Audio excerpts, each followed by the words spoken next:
So I've been working on my authorization service, and it's totally sweet. It's only taken me 6 months to build it. Just 6 months. I started implementing some basic RBAC library, but that wasn't enough, obviously.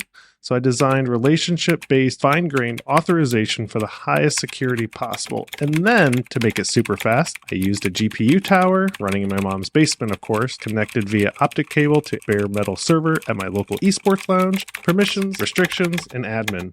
Nailed it. Wait. Whatever you did sounds cool, but there's also another option. Oh, really? Yeah, with Permit.io.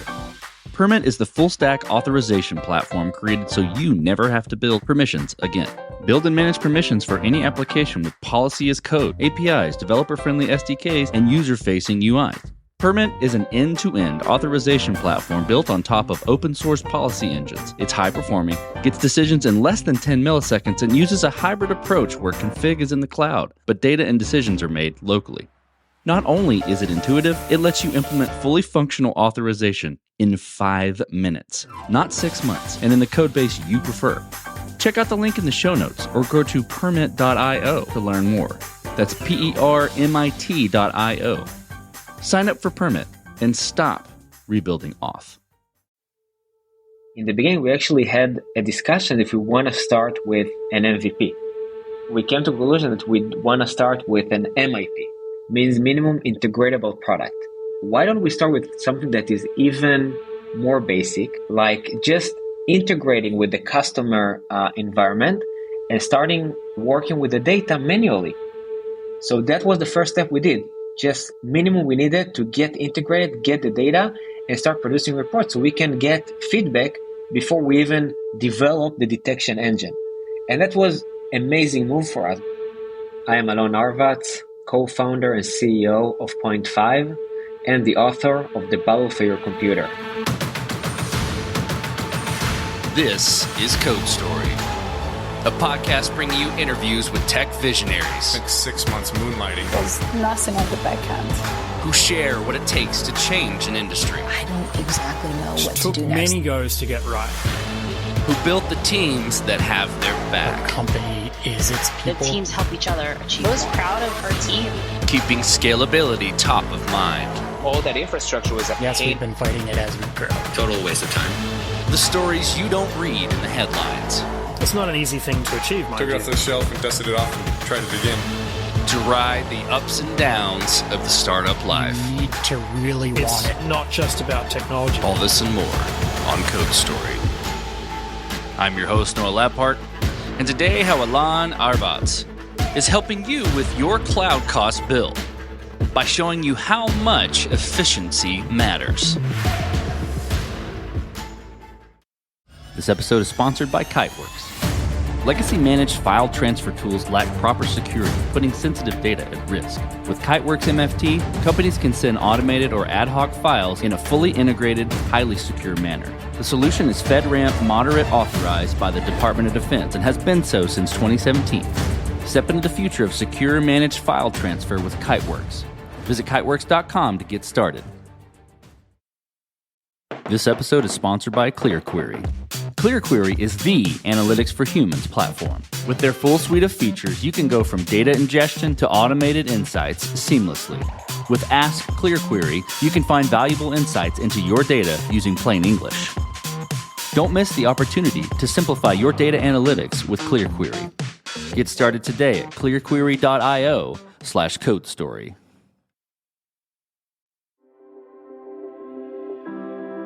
Alon Arvatz has been in tech for a long time. Fun fact, he loved technology but hated computer science. After getting introduced to the industry by his father, he discovered that tech is not just computer science, which was a big relief. He is the author of a book called The Battle for Your Computer, which highlights Israel and the growth of the global cybersecurity industry. But outside of technology and cybersecurity, he's married with 4 kids and highlights that all things in life, family, startup, etc., is a partnership between he and his wife. Their family is a big fan of history and looks to learn the stories of the places they visit. Through his time in the military, Alon was exposed to the difficulties of managing cloud costs. Alongside his 15 years in cybersecurity and writing his book on the topic, he figured out that a focus on efficiency could help businesses with their cloud cost. Starting with a minimum integratable product. This is the creation story of Point 5. Before Point 5, I had almost 15 years in cybersecurity since my military service, and then I had a couple of more companies in cybersecurity, cyber school for cybersecurity training and education, and then Insights, my first cybersecurity startup and my first startup in general. And then Rapid7, after Insights was acquired, where I worked for a year plus. And for me, it was really clear that I'm continuing in cybersecurity. So actually, through my time at Rapid7, I also wrote a book about the Israeli cybersecurity industry. And for me, that was part of getting deeper into the industry and also telling its story outside. So cybersecurity was everything for me. Through my time at Rapid7, we got exposed to challenges around managing cloud costs in large scale. At Insights, we managed $1-2 million a year of cloud spend and cloud infrastructure. In Rapid7, it already became over $100 million a year, really different scale. And we noted that there are a lot of challenges, especially with anything related to engaging with engineers and with anything related to actually optimizing your infrastructure, like making changes to the infrastructure and driving it across a large-scale organization was a huge challenge that we identified. So at Insights, I had my co-founder, Gal, and that was his hobby. Every few weeks, he would get into the cost dashboard and try to find ways to optimize. It was like nice to have because we really focused on growing the business, not on optimizing it. And suddenly for a big company, so there is a lot of focus on becoming and maintaining efficiency. And it's also very hard to drive action across a global distributed engineering team. So we realized there's a huge challenge there. And when we started meeting and investigating and researching and talking to multiple enterprise companies, we realized it's a really problem across the board. Over time, we got really passionate about this problem. One, we felt it's a big problem with a sizable market. Two, we got really related to that also from the values perspective. So really believe in frugality and efficiency and don't waste your money for no good reason. We really got connected to that also from the values perspective. And we got so passionate about it that we just decided to drop our cybersecurity experience and go chase an opportunity in helping organization optimizing their cloud cost. Now, we got so passionate about it that we actually left most of our holdback behind us. Usually when you sell your company, there is a certain 20-30% of the payment is being left on holdback until you complete 1, 2, 3 years in the acquiring company working for them. So we actually dropped most of that because we got so excited and want to pursue this new opportunity. Tell me about the MVP for Point 5, that first version of the product you built. How long did it take to build and what sort of tools were used to bring it to life? In the beginning, we actually had a discussion if we want to start with an MVP. We came to the conclusion that we want to start with an MIP, means minimum integratable product. Why don't we start with something that is even more basic, like just integrating with the customer environment and starting working with the data manually. So that was the first step we did. Just minimum we needed to get integrated, get the data, and start producing reports so we can get feedback before we even develop the detection engine. And that was an amazing move for us because it allowed us to engage very quickly with the value we can produce and get very quick feedback. So Point 5 started with an MIP. Then that took us, by the way, something like 2 to 3 months. It's a fair amount of time for an MIP. And the reason that we also built a lot of infrastructure to serve us for the long term when it comes to integrating and processing the data. But after 2-3 months, we were already integrating with customers' environments and getting feedbacks on the value we produce. And then we had to work on the MVP, and that took us additional 2 months to get that out of the door. And after the MVP, by the way, we actually started running a few POCs, very limited, not tens of POCs, handful of POCs with the first design partners. And actually it went very well. And most of them are now converting to full paying customers. This episode is sponsored by Kiteworks. Legacy managed file transfer tools are dated and lack the security that today's remote workforce demands. Companies that continue relying on outdated technology put their sensitive data at risk. And that's where Kiteworks comes in. Kiteworks MFT is absolutely the most secure MFT on the market today. It has been FedRAMP moderate authorized by the Department of Defense since 2017. Through FedRAMP, Kiteworks' level of security compliance provides a fast route to CMMC compliance, saving customers time, effort, and money. Kiteworks MFT makes it easy for users to send automated or ad hoc files via fully integrated shared folders and email. Administrators can manage policies in a unified console and create custom integrations using their API. Did we mention it's secure? The level of security with Kiteworks solution is rare to find. Step into the future of secure managed file transfer with Kiteworks. Visit kiteworks.com to get started. That's KITEWORKS.com. This episode is sponsored by CacheFly. The web is a competitive place, and if your site delivers its content pixelated, slow, or not at all, well, then you lose. But that's where CacheFly comes in. CacheFly delivers rich media content up to 159% faster than other major CDNs. Through ultra-low latency streaming, lightning-fast gaming, and optimized mobile content, the company offers a variety of benefits. For over 20 years, CacheFly has held a track record for high-performing, ultra-reliable content delivery. While competitors call themselves fast or use cute animal names, only CacheFly holds the record of being the fastest and serves customers like Adobe, the NFL, or Roblox, where content is created by users and must be delivered in real time. For the first time ever, Code Story listeners can get a 5 terabyte CDN for free. Yep, you heard that right, free. Learn more at cachefly.com/codestory. That's CACHEFLY.com/codestory. So then you've got that MIP, right? You've got that first version of the product and you're getting that data, you're getting some traction. How did you progress the product from that point? How did you mature it? And I'm curious about how you went about building your roadmap and what criteria were you using to determine this is the next most important thing to build or to address with 0.5? My personal perspective is that the most important thing when you drive these decisions is mapping out your ICP, your ideal customer profile. I can tell this is something that in Insights we failed to do, or let's put it this way, we didn't do it in the best way possible. So at some point we lost direction from the ICP and we had to come back to our original ICP over time. This time when I started 0.5, it was very clear for me that from day one, I want the ICP to be very clear and make sure it drives our direction. So for example, at 0.5, we're second-time founders, we have solid network, our investors made us tons of introductions, but the introductions were with different type of customers, when the main distinction is the size of the engineer organization.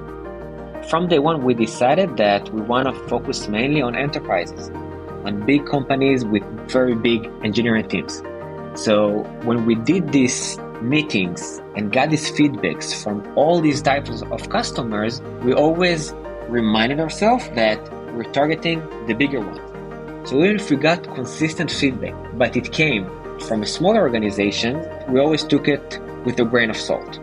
Okay, it's a good feedback, it's consistent, but wait, it's not for our ICP. That was guideline number one. Guideline number two is that we decide to focus on the areas that makes us different. So we didn't enter a blue ocean in the sense that before us, there were a lot of solutions aimed at helping you manage your cloud cost. On the other hand, our focus were very different. So first of all, we targeted mainly the engineer organization, not finance. We chased the platform engineering persona and FinOps people that sit within the platform engineering organization. And two, we did zoom in on the cost optimization piece of FinOps. So less helping you understand your cost and what you're spending on, and more driving action across the engineering organization to become more cost efficient and optimize their infrastructure. So we had a very unique angle that when we talked to customers, it was very clear that it's unique. The first step in building the product was actually focusing on where we're unique on giving more context to the engineer, help distribute different saving opportunities across the engineer organization, going a lot more deep technically because this is what engineers need. So build a thing that would makes us very unique and therefore more compelling for customers and organizations to test later on. So I hear you saying we, and it makes me really curious about how you went about building your team. And what did you look for in those people to indicate that they were the winning horses to join you? Because we're doing it for the second time, so we have the privilege of having already people that worked with us in the past. We know them very well. We know what they're capable of, and building our first team around that. So the first people were people that worked with us in the last 6 years at Point 5 and now joined us for the beginning. On top of that, I'm looking for a few things with new team members. I'm looking for expertise and capabilities and where we're at. So from day one, we decided we keep a high bar for anyone who joins the team from expertise and talent perspective. So that's one. Two, it's very important for us to get people on board that are hungry. When you work in a startup, if you want to win and win big companies that develop products for years already, you have to be very hungry. When a customer asks for something, you're jumping on it and you just do it. And this is the kind of people that I'm looking for. These people that want to win, that want to be flexible, want to do the extra mile for their customers. And that's for me the most basic thing I look in people that I hire right now and also since the beginning. And the third piece, and that's more something that I would say is important for the long run and also for the experience now, but even more important for the long run, I think that like healthy culture of working as one team together is extremely important in building our company. And this is why when we're looking for people, we put emphasis on humility. That's the key to have a team that works together, that is always learning, because everyone is always open to get feedback and learn and improve. And that's the only way to create this healthy relationship and work together culture that we want to have in our company. So these are like top 3 things that I always look up in any candidate since the beginning, but also until today. This episode is sponsored by CashFly. The web is a competitive place, and if your site delivers its content pixelated, slow, or not at all, well, then you lose. But that's where CashFly comes in. CashFly delivers rich media content up to 159% faster than other major CDNs. Through ultra-low latency streaming, lightning-fast gaming, and optimized mobile content, the company offers a variety of benefits. For over 20 years, CashFly has held a track record for high-performing, ultra-reliable content delivery. While competitors call themselves fast or use cute animal names, only CashFly holds the record of being the fastest and serves customers like Adobe, the NFL, or Roblox, where content is created by users and must be delivered in real time. For the first time ever, Code Story listeners can get a 5 terabyte CDN for free. Yep, you heard that right, free. Learn more at cashfly.com/codestory. That's CACHEFLY.com/codestory. Hello, welcome to the Data Analytics Club. Do you know the password? No, didn't know there was one. Do you know how to code? No. Do you know how to query data? Like, ask a question? I guess not. I see. Then you can't be in this club. Sorry. Goodbye. Don't be left out of the Analytics Club. ClearQuery is the Analytics for Humans platform. With their full suite of features, you can go from data ingestion to automated insights seamlessly. ClearQuery provides you with the information you need without requiring you to do the heavy lifting. Their Ask ClearQuery feature allows you to ask questions in plain English, helping you find relationships and connections in your data that may have previously gone unnoticed. You can even visualize your data with presentation mode, taking your data storytelling to the next level. Pricing is based on storage, not licenses, and that ensures that you get the most bang for your buck. Don't miss the opportunity to simplify data analytics, your data analytics, with ClearQuery. Get started today at clearquery.io/codestory.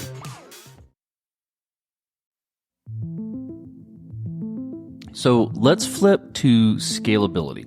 And this will be interesting given, the problem you're solving and how it relates to cloud. I'm curious about how you approach scale. Was it, built to scale or with scale in mind from the very beginning? Or has there been any interesting areas where you've had to fight it as you've grown? Essentially, you want to hit a certain balance that is always very hard to achieve. So you gotta have both. So if you don't have both, so you're probably making the wrong decision. I can tell you that I think there is a lot of difference between first-time founders and second-time founders from that perspective. When we did Insights, we didn't think about scale, honestly. Like, we figured everything as we go. One, we were very tight on cash. We raised $2 million. So we had to prove very fast that we have value so we can get to the next round. So we did whatever was necessary to close the first deal, and we dealt with scale over time. This time, one, because we had enough money in the bank to invest in scalable infrastructure, and two, because we suffered so much at Insights from not taking care of scale in the beginning that we came with some kind of trauma. We said, okay, this time let's do it a bit differently. Let's do it right and think about scale from the beginning. I think at point 5, we changed the balance more towards scalability. Like I said, it cannot be the main criteria because you have to close deals, you have to move fast, the market is not waiting for you. You also need to show your investors the success. You want to show your team that the market wants it, that you are able to sell. So you cannot also too much focus on scale. But we definitely move the balance at point 5 more towards scalability and also more towards buy before build, which I see as a major part of scalability and probably the most cost-effective way to get to scalability as a startup. So everything you can do buy before build, do it. Anything you don't have to build and it can get you ahead of the game without actually putting your engineers on that, just do it.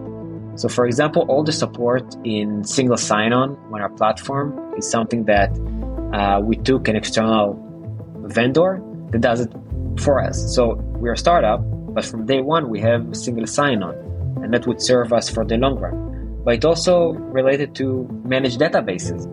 So managed databases allow us to reach very high scalability very fast without investing in DevOps or in maintaining them over time. We always have scalability in mind, and I think that the most cost-effective way to become scalable as a startup without investing or wasting too much time on scalability is buy before build. So Alon, as you step out on the balcony and you look across all that you've built, what are you most proud of? We start with my family, so this is obviously the thing that I'm proud of the most, and my kids. But from professional perspective, so obviously there is the exit of Insights. So selling the company for $350 million is something I'm very proud of. But honestly, I'm a lot more proud in the scale that we brought Insights. So it's a lot less about selling the company and how much money I did or didn't do. That's not something that honestly that I take great pride in. What I take pride in is our ability to actually build a business that scaled up to over $30 million in ARR, creating jobs for over 200 people. Then later on became part of Rapid7, but still it's the same jobs. It doesn't matter if it's Insights or Rapid7. Actually going through all the struggles of building a business. So I come from Israel. I can tell that in Israel there are a lot of companies that sell very early. But for me, I take pride in the journey that we've been through and the fact that we're able to actually build a big company. And that's something that I don't take for granted. Something that's always was very interesting to me and I got very curious about is entrepreneurs' motivation. Is it the money? Is it something else? I think that at some point in time, I reached conclusion that for me, it's never been about the money or the status or something like that. I just like to build and in a way progress the world. Bring to the world something new, building it from scratch, making it happen, giving it birth. That's what excites me. And I think in a way, this is what led to my answer earlier. Because for me, the fact that I was able to build something in large scale is a lot more exciting than actually selling the company for X amount of dollars. Alon, let's flip the script a little bit. Tell me about a mistake you made, specifically with Point 5, and how you and your team responded to it. There are so many. It's funny because when you start your second startup, you tell myself, okay, this time there are going to be 0 mistakes. I've done all of them already, so no way I'm having mistakes this time. And then you start your startup and you're doing a lot of mistakes. One of them that pops into my mind is around the POC process. So when you're an early stage startup, you want to get very fast to POCs and get very fast to closing deals. I think one of the mistakes that I did this time is on the process before you start a POC with an enterprise. So usually it's a pretty lengthy process. You want to have in place NDA, you need to have in place security review. I think that one of the mistakes that we did was to actually make this process too long because we commented on NDAs, right? It's very simple, okay? We got NDAs, we sent it to the lawyers, they sent us back with red lines, and we sent it to the customer. And that took a lot of time. And at some point, we realized it's taking some time, and we stopped commenting on NDAs unless it's critical. And we measured the differences, and we learned that just the fact that we didn't add red lines to an NDA saved us 1 month on the POC process with the customer. 1 month. This is crazy in startup life. 1 month. And if we're not putting any comments, any red lines, that's it. This month is cleared up. And that really created a lot faster processes and allowed us to land the first logos a lot faster. You have to try things, you have to do A/B testing, you have to measure the results, and then decide what you want to do. And at our stage, it was obvious that we need to stop redlining and moving ahead with NDA unless there is something really critical, and cutting this month off the POC process. This will be fun, and I'm really curious about this for Point 5, for what you plan to do with the book and all that you see. What does the future look like for Point 5, the product, and for your team? First of all, I can tell you that before we went for Point 5, something that we shook hands on as founders is that this time we want to build something big. And for me, it's not about doing or making more money. That's not the story. For me, it's about building something big, something impactful. And that was the idea when we built Insights. Also, when we looked for investors, we looked for investors that were willing to go with us for the long term. So the reason we went, for example, with Index Ventures as our leading investors was the fact that we felt they would go with us and support us for the long run. I think that the cloud cost management market is pretty big and will allow us to get pretty far, but we're also not disqualifying the option of going even beyond cloud cost in the future. So maybe one day when we feel that we get the most out of cloud cost, there are a lot more aspects of cloud management that are also interesting and relevant that we can expand there. We know that we want to nail cloud cost management very well. We know that we want to build something big. And if what's necessary is to expand to other areas or domains, we'll definitely do that. Tell me a little bit more about the book and what the future is there. I'm not an author, I'm an entrepreneur. If you'd ask me, I would tell you that first. But I can tell you that I always loved books, mainly non-fiction books. I always read, and I really believe in the influence that books have. Book would never get to virality or broad audience like, a viral video on YouTube or social media. Never. But whoever would read the book, you have the opportunity to influence them tremendously. If a person decides to read your book and sit with that for I don't know how many hours and learn and get deeper, you have a really option to take a person from point A to point Z.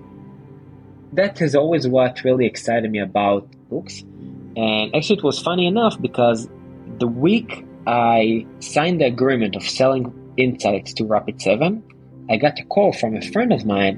He was like, Alon, guess what? I just became the chief editor of a publishing house in Israel. What he said about writing a book about cyber. Now, this person doesn't know anything about cyber security.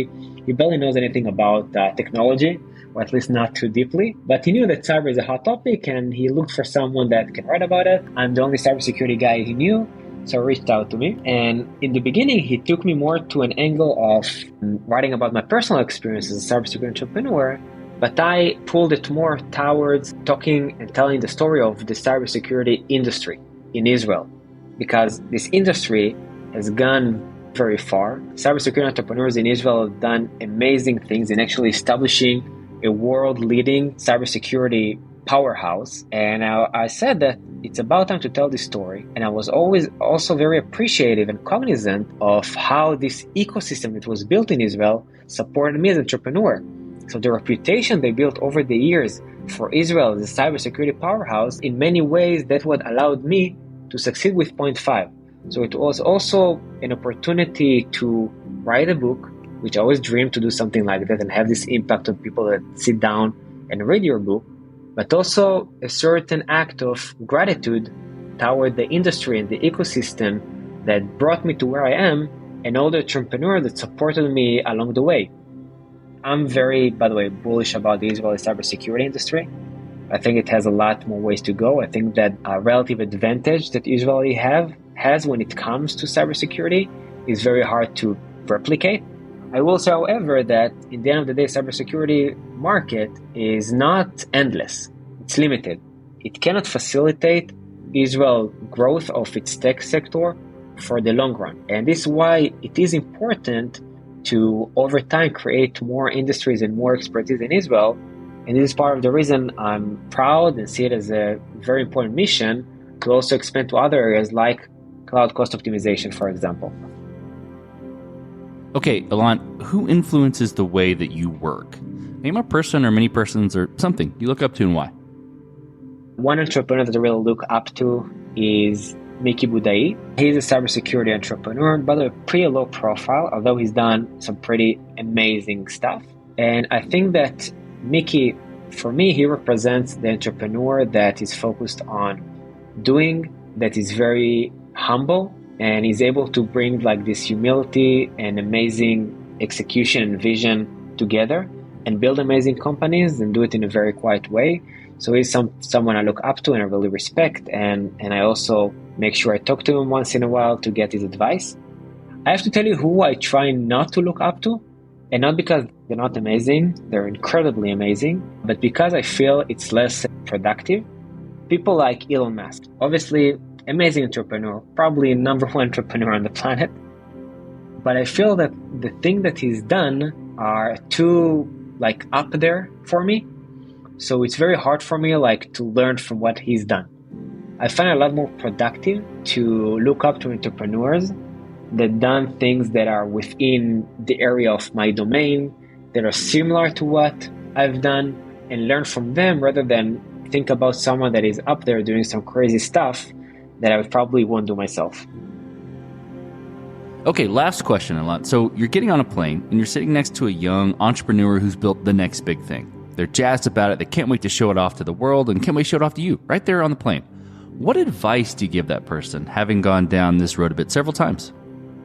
Always focus on doing the next step very well. So I think that when you think about building a company, you think about customers and revenues. That's pretty scary thought, especially when you're a first timer, like you've never done it. It looks crazy how you can actually get there. And I feel that it creates actually this effect that actually prevents you from doing and becoming successful. I find a lot more productive focusing on the next step. Okay, what is the next step you need to do? You need as next step to land your first customer. Do whatever it takes to land this customer. That's it. Think less about scale. Think less about, okay, if I'm doing it right, but how will it work for 100 customers?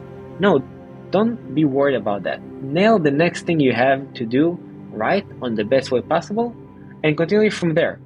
When you get to a large scale, you can think about a large scale. The second tip would be listen to your customers and what they have to say. Probably that would be the best guidance you would get. because people think that entrepreneurship is about inventing things that doesn't exist, create things that people haven't thought about, inventing something that no one can imagine that they need, right? This is very often how we think about entrepreneurship. By the way, sometimes that's the case. But like I said, looking at the entrepreneurs that actually build something that no one thought can be relevant and no one thought that people would need, I think that's like maybe 0.1% of successful ventures. Vast majority is people that listen carefully to customers, heard their problems, were able to really fine-tune what is consistent, what is really painful, and just create a solution that solves it. That's it. So if you will listen to your customers, if you will follow what your customers have to say, you'll probably get to where you want to get eventually. That's fantastic advice. Well, Alon, thank you for being on the show today. Thank you for telling the creation story of Point 5.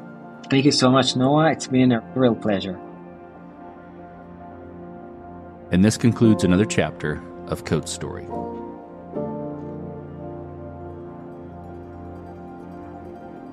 Code Story is hosted and produced by Noah Labhart. Be sure to subscribe on Apple Podcasts, Spotify, or the podcasting app of your choice.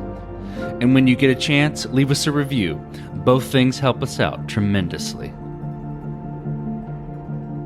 And thanks again for listening.